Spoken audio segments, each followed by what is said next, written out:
আসসালামু আলাইকুম everyone, share করছে আমার গতকালকে দুপুরের খাবার। দুপুরের মেনুতে ফার্স্টেই ছিল আলুর ভর্তা। অনেক দিন পরে আলুর ভর্তা খাইলাম, তাও এটা কাঁচা মরিচ, শুকনা মরিচ দিয়ে নয়। শুকনা মরিচের ভর্তাও অনেক বেশি মজা লাগে, তবে কাঁচা মরিচের ভর্তা আমার কাছে খুবই ভালো লাগে।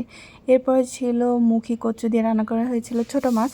যেহেতু এখন ছোট মাছের সিজন, তাই অনেক বেশি ছোট মাছ খাওয়া হচ্ছে। আর এটা হাতে মাখায় রান্না করলে অনেক অনেক বেশি ভালো লাগে। আর আমাদের এই দিকে ছোট মাছটা হাতে মাখিয়ে রান্না করা হয়, তেলে দেওয়া হয় না।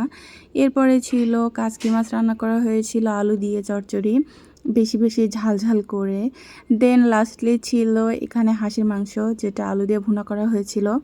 অনেক দিন পরে পাতি হাঁসের মাংস খেলাম, যদিও 2 দিন আগে আমি রাজহাঁসের মাংস খেয়েছি, কিন্তু তারপরে নিজের বাড়ির হাঁসের মাংসের স্বাদ কিন্তু একদমই আলাদা। একটু ঝাল ঝাল করে রান্না করা হয়েছিল, যেটা খেতে অনেক বেশি ভালো লাগতেছিল। তো আজকের ভিডিওটা এই পর্যন্তই। সবাই ভালো থাকো, টাটা।